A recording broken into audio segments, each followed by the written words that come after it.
We commend you taking action against the now former Minister Tolashe. Scandals like these compromise public trust in the executive, and South Africans are the ones who ultimately pay the price.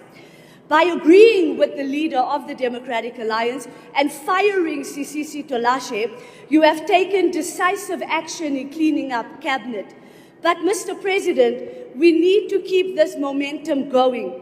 We cannot have ministers suspended indefinitely, drawing salaries from taxpayers' money while they sit at home and do nothing, undermining the integrity of national government. We trust that you will keep this momentum going and now turn your attention to firing Minister Mkunu.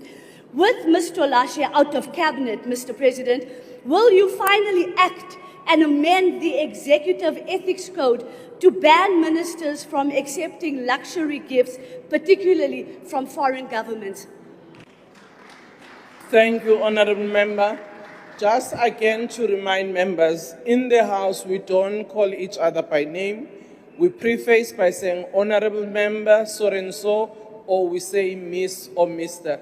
I'm happy you corrected yourself on the second sentence of that question, but it's just a reminder once again. Honourable President.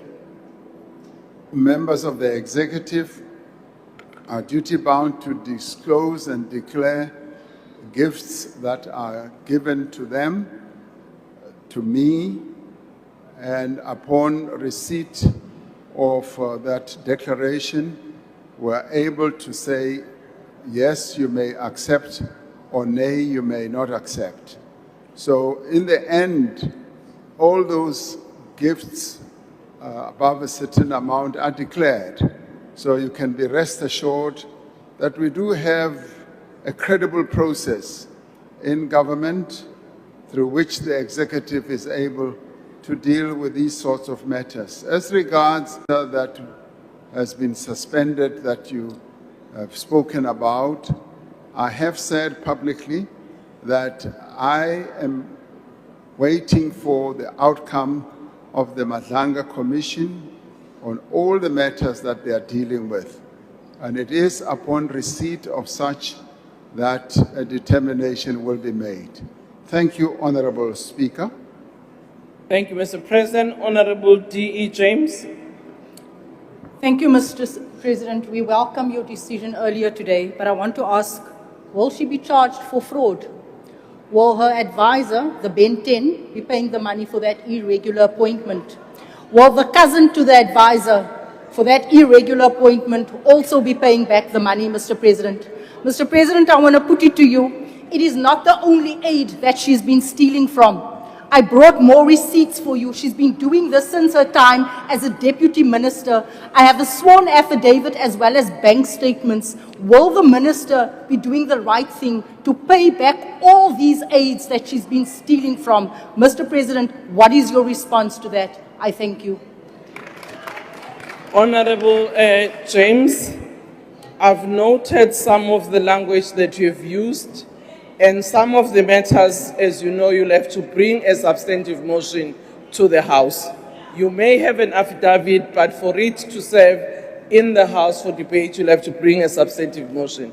And secondly, I think languages of Ben 10, I'm not sure that they can be used in this Parliament. Honourable President. Thank you, Honourable Speaker.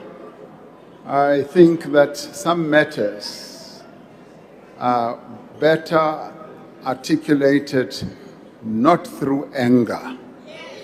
I think the message descends rather well when it is so. However, I should say all processes and matters related to this whole incident are being worked through by the Public Service Administration. So the Public Service Administration is the relevant body that looks at all these types of matters, and I have confidence that they will be able to come to a good conclusion so that this matter can be closed. Thank you, Honourable Speaker. Thank you, Mr. President. Honourable Van Staden. Thank you, Madam Speaker. Mr. President, clear government in the fight against corruption and maladministration are dependent on transparency. The people of South Africa have a right to know exactly what was going on in the Department of Social Development.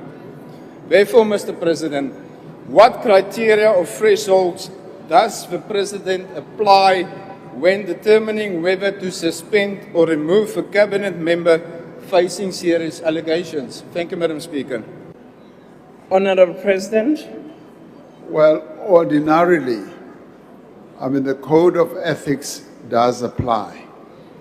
And beyond that, in the end, it is a judgment call that is made by the President to appoint or not to appoint anyone to the executive.